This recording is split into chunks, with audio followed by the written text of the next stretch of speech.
40 ans de construction du pays. C'est une formulation qui a été imposée par les contraintes de l'édition et de la commercialisation, mais il convient de lire Chanson du Gwoka et politique en Guadeloupe, non pas la date de 1960, mais les années 1960 jusqu'à 2003. 40 ans de construction du pays. Et maintenant, donc, une brève synthèse du livre. Que raconte le livre?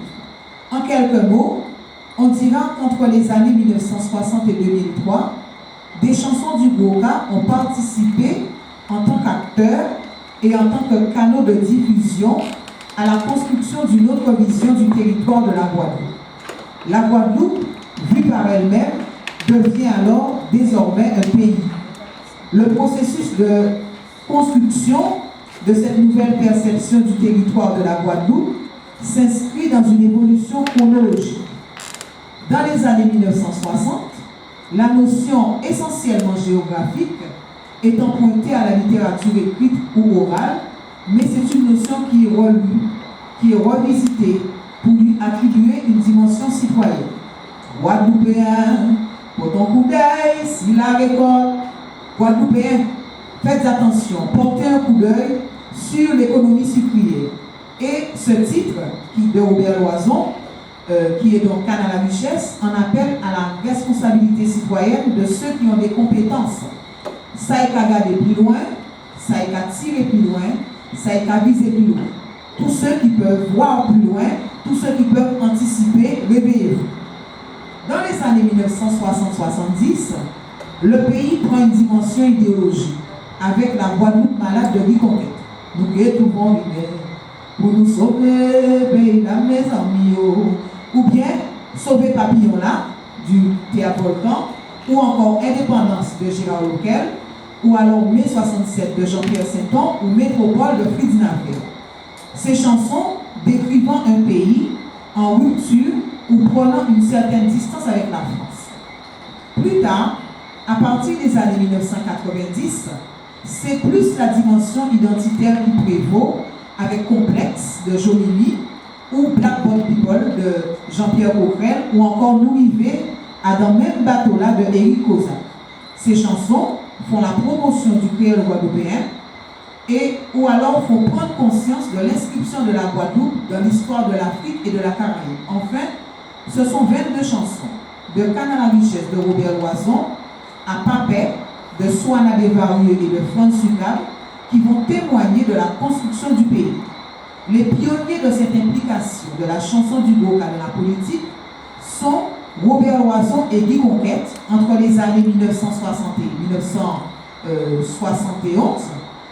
Ainsi, dans un contexte politique favorable, le Gwoka se politise, le pays de Guadeloupe se défolklorise, se dédoudouise, passant ainsi de la carte postale au pays réel,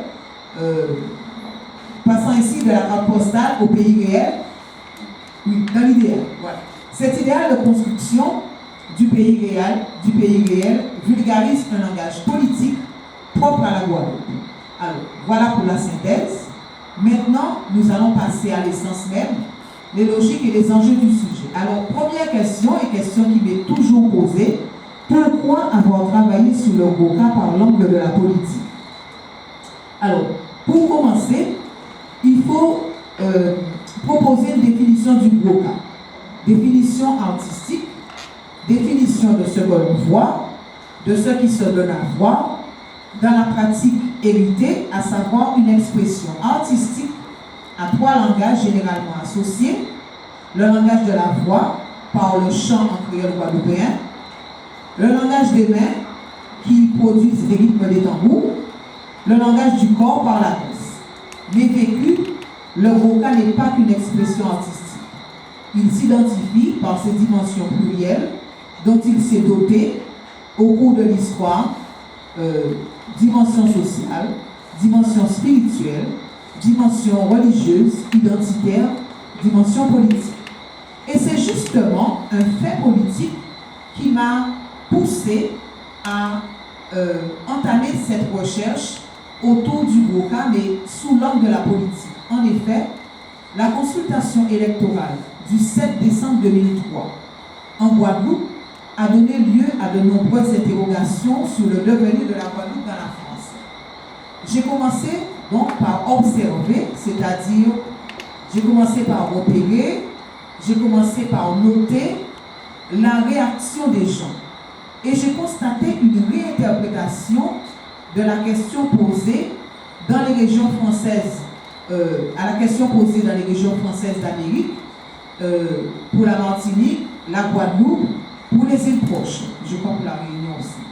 Alors le oui, en tout cas en Guadeloupe, était entendu comme la marche vers la rupture avec la France et vers la souveraineté tant attendue des milieux nationalistes, ou encore entendu comme la naïveté du citoyen qui se prononcerait en faveur d'une proposition floue dont seul celui qui le propose, celui qui fait la proposition, en connaîtrait la finalité. Pas acheter chat en poche.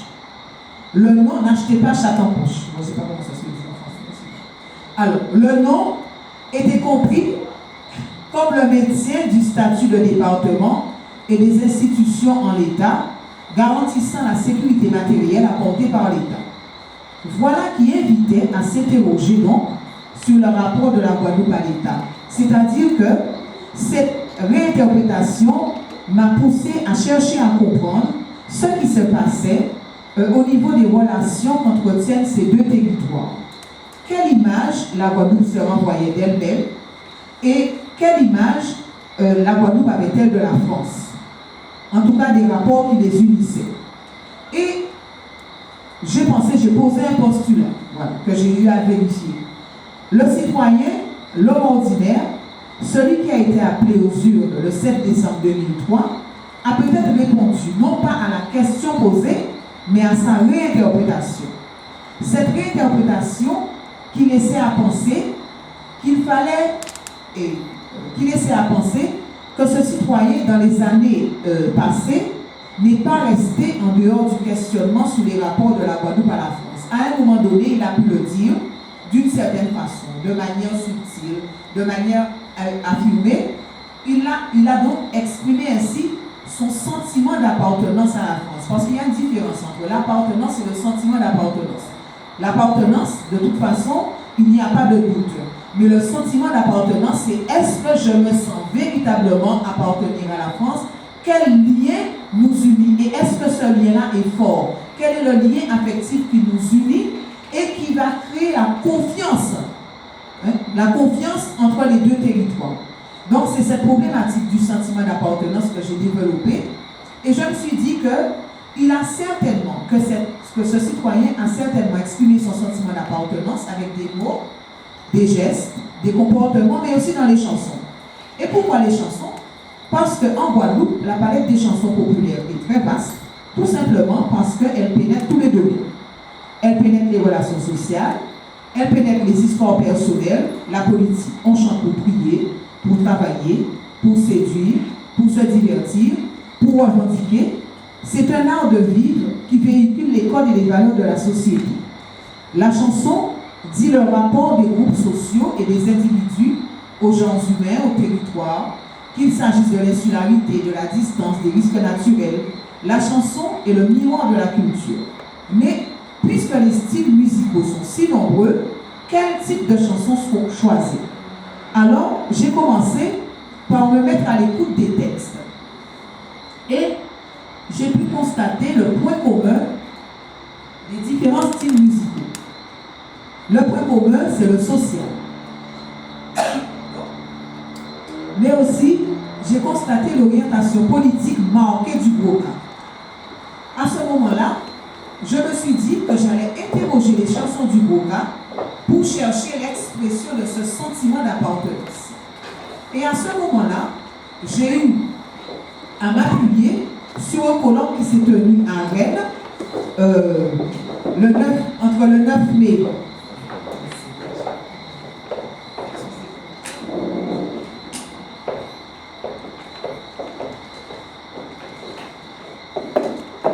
Alors je disais donc que j'ai eu à m'appuyer sur le colloque de Rennes qui s'est tenu du 9 au 11 septembre 1998, le colloque s'appelait Le chant acteur de l'histoire et qui a réuni plusieurs historiens, mais qui a réuni aussi des musicologues, des ethnologues. Et ce colloque visait à reconsidérer la chanson comme source historique parce qu'on avait constaté que généralement on utilisait la chanson mais uniquement pour son texte. Et là, ils ont décidé qu'il fallait prendre en compte tout le chant, la chanson, mais dans toute sa plénitude, c'est-à-dire le texte, mais aussi le style musical, la mélodie et le rythme. Et c'est pourquoi il était important, une fois la sélection des chansons opérée, puisque comme j'ai constaté que c'est le Goka qui avait une orientation politique plus marquée, j'ai choisi le Goka, mais il fallait faire une sélection. On va revenir à la sélection tout à l'heure. Mais une fois la sélection opérée, on ne pouvait pas aller directement vers les textes pour respecter le travail accompli par ce colloque de Rennes. Il fallait donc se demander comment le style musical qui porte ces chansons, à savoir le Goka, est passé d'un style musical à un style politique, avant même d'analyser les chansons en elles-mêmes. Se demander aussi qui étaient les acteurs de cette mutation, c'est-à-dire quels musiciens avait posé le pied dans cette orientation nouvelle du Goka, c'est-à-dire lequel avait contribué à l'émergence du Goka, donc dans cette nouvelle orientation, lesquels avaient contribué à l'essor du Goka dans cette nouvelle direction avant la phase d'épanouissement, avant la phase d'installation que l'on peut constater encore aujourd'hui. Et en quoi donc, se poser la question aussi de savoir en quoi la formation de ces hommes et leur environnement immédiat avaient pu les influencer. Donc, dans cette étude, ce qu'il faut retenir, c'est que le Goka n'est pas l'objet d'étude, mais il est le support de l'étude. Il est un outil, il contribue à étudier un pan de l'histoire de la Guadeloupe entre les années 1960 et 2003. Et alors, la transition aurait tout prouvé. Pour répondre à la deuxième question, mais pourquoi avoir limité votre recherche à cette période, à savoir les années 1960 à 2003?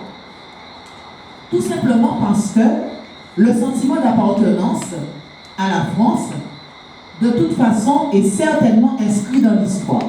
Et il fallait chercher quelle était la date butoir, à quelle période pouvait-on remonter. Alors, pour l'histoire contemporaine, on a tendance à remonter à 1946, mais 1946 se révélait peu pertinent pour une telle étude, parce que cette date est celle de l'aboutissement de combat pour l'assimilation depuis la fin de l'abolition de l'esclavage. On peut donc difficilement penser que les rapports avec l'État aient pu souffrir de l'enthousiasme de la départementalisation, d'une quelconque interrogation ou remise en cause de la part du citoyen ordinaire. Donc, il fallait bannir 1946. En revanche, à partir des années 1960, le débat autour du statut s'affirme parce qu'il y a une déception vis-à-vis de la départementalisation. Après que les groupes politiques, en particulier les communistes, l'aient amorcé dès les années 1950. Alors, comment dirais-je, le débat donc prend son essor avant de s'épanouir dans les années 70-80 avec l'affirmation des mouvements nationalistes, avant de se tasser, de se faire un peu plus modeste à partir des années 1990 et revenir non pas de manière exclusive et brutale dans les années 2000, mais inséré dans d'autres débats, notamment ceux des effets de la mondialisation sur l'économie, les territoires, les hommes. Ce débat sur l'efficacité du statut demeure durant des décennies confiné au sein des partis politiques et en 2003, il est porté à l'échelle du citoyen et semble avoir tranché le débat, régler le problème par les résultats. Voilà qui explique donc les bonnes chronologies du sujet, 1960-2003, période de débat intense donc sur la pertinence de la départementalisation. Troisième question, pourquoi cette sélection? Pourquoi avoir choisi ces chansons-là et pas d'autres? Un choix a toujours une part d'arbitraire, mais le contexte souvent constitue une contrainte. Les 22 chansons sur lesquelles j'ai travaillé obéissent à des contraintes de temps, d'espace, de contenu, de forme et de terroir. Le temps. Il s'agit de chansons enregistrées entre 1960 et 2003 parce qu'à partir des années 60, c'est par le disque que l'on diffuse sa chanson. C'est le disque qui introduise non seulement la chanson, mais aussi son auteur dans le monde du Goka, dans le monde de la musique en général. Cependant, ce choix, il faut reconnaître, et c'est là la limite du travail, puisque tout travail a ses limites, mais ce choix a ses limites parce que des chansons non enregistrées et restées enfouies pour une raison quelconque dans leur région ou chez leur auteur ont pu être tout aussi efficaces. Deuxième contrainte, l'espace. Alors cet espace considéré dans cette étude est donc la Guadeloupe élargie à la France du point de vue géographique et singulièrement Paris. Parce que c'est dans cette ville que des disques sur la question des rapports de la Guadeloupe à la France ont été conçus, enregistrés, diffusés dans cette région aussi. Que des musiciens-chanteurs ont réorienté le contenu de leurs chansons, influencés par des associations étudiantes, influencés par des organisations politiques, des organisations syndicales. Paris est autant que d'autres régions de la Guadeloupe un foyer de politisation du Goka. Le territoire du Goka politisé dépasse donc les frontières géographiques de la Guadeloupe. Autre contrainte, c'est celle du contenu. Le sentiment d'appartenance à la France se lit, certes, dans des chansons à thème politique, mais aussi dans des chansons à thème économique et à thème culturel. Il fallait donc prendre en compte l'explicite, mais aussi l'implicite, en particulier lorsque la question du sentiment d'appartenance s'exprimait à travers la défense d'une identité culturelle. L'identité culturelle qui remettait donc en cause les repères imposés par cette appartenance administrative et politique à la France. La langue, la musique, le territoire d'insertion. Et dernier point, avant-dernier point, c'est les formes. Alors, sur les formes, la sélection a pris en compte non pas uniquement ce que nous avons pris l'habitude d'appeler le Goka traditionnel, mais les formes multiples du Goka. Dès lors que ces chansons pouvaient offrir des morceaux, dès lors que ces chansons pouvaient offrir un contenu répondant à la problématique posée. Alors, on a des formes plus ou moins fidèles à l'héritage ancestral, à savoir les chansons interprétées sur les rythmes du Goka, à partir des tambours typiques du Goka et du manjolita, et des battements de main. Alors, on va écouter juste un extrait du premier, Canal à richesse.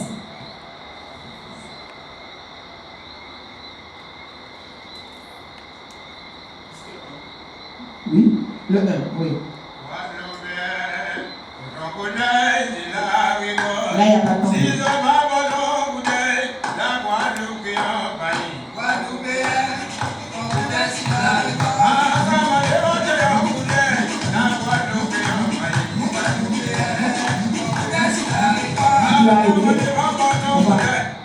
On va passer à un autre. Alors là, c'est le CD. Non, tant pis, ça ne te dérange pas de mettre l'autre CD. D'accord. Alors, le CD2. Sur le CD2, on va écouter Des Tortiers. C'est une chanson récente qui date de 2000 et là qui respecte, comment dirais-je, toute la structure du Goka traditionnel. Oui. Non, alors, c'est le CD2 et c'est le 7e morceau. Des Tortiers, Guadeloupe, mes frères, mes sœurs, pays la malade. Travailler, sembler, alors tout à les syndicats, nous mêler. Des Tortiers, Guadeloupe, mes frères, mes sœurs, pays la malade. Travailler, sembler, alors tout à les syndicats, nous mêler. Allez crier, les décider pour moi, pour yon garder problème en nous, pour yon mettre tête à yon ensemble, pour yon discuter, négocier. Voilà. Donc c'était des formes plus ou moins fidèles à l'héritage ancestral. Je dis plus ou moins parce que parfois on se rend compte que l'artiste a pu prendre des libertés aussi. Voilà. Ensuite, les formes nées dans les années 70 d'une volonté d'innovation, mais cette volonté d'innovation est souvent animée de considérations idéologiques. Alors on va écouter Indépendance de Gérard Loquel et on va écouter Lien Éternel. Alors Des Tortiers, c'est de André Roussillon du groupe d'Espoir. Alors, Indépendance et Lien Éternel. Alors, on va commencer par, voilà, 5-6, CD1.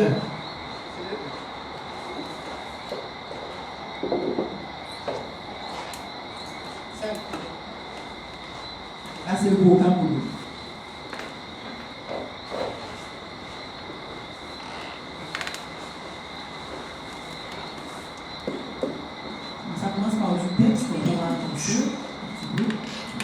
peu pour jour. Soleil là qui levé, on d'autres gens. Joue la salle. Guadeloupe qui respire. Et en qui en tout, soleil là qui chauffe.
Donc ces chansons-là entrent dans la catégorie Goka Modèle.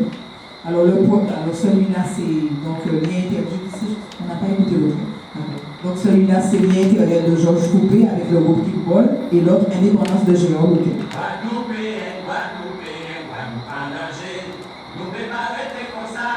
Faut nous mettre toute force en nous, annoncer le combat pour nous résister.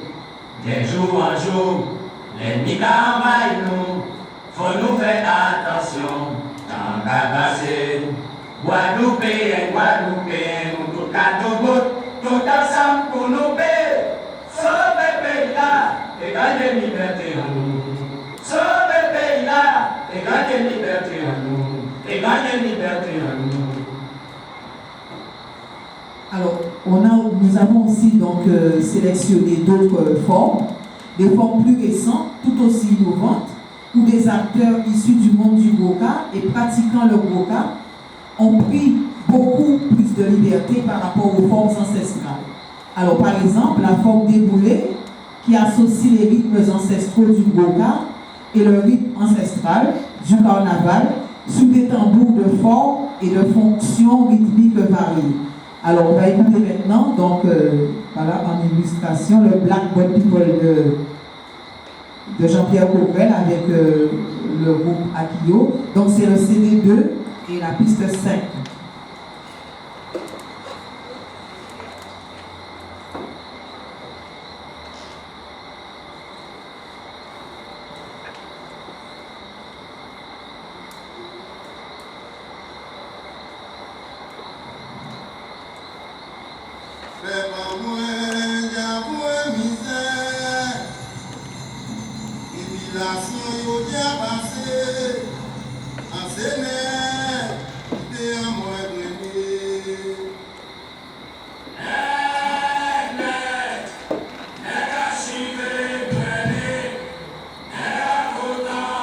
Le chanteur est entré, ensuite les répondeurs, voilà, les tambours, voilà, ce sont les tambours adaptés donc, au carnaval, les tambours du Goka adaptés au carnaval.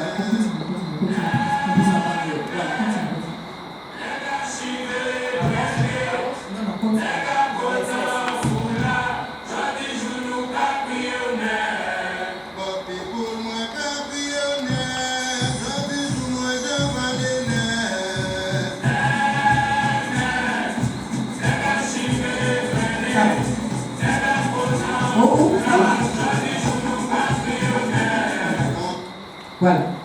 Ensuite, donc voilà une forme. Ensuite, nous avons la forme, moi, que j'ai appelée le litaniser, qui associe le rythme Alors, le morceau que j'ai retenu associe le rythme tout au tempo de la quadrille et de l'Italie des rythmes catholiques. C'est le fond nous préparé de Lucubert Séjour. Alors, je dis quelle piste? C'est D2, piste 11.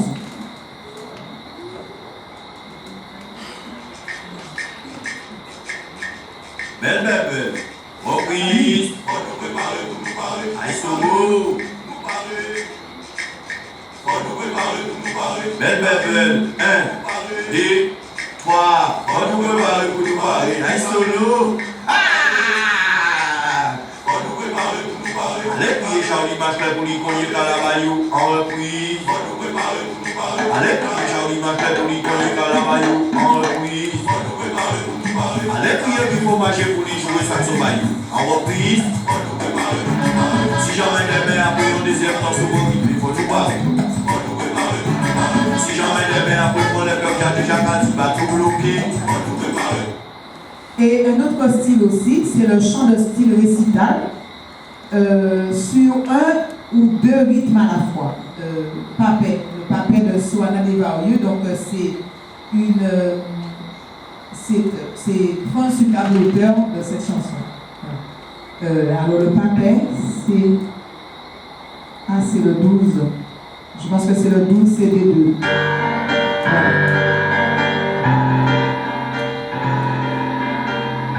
C'est pas tiré.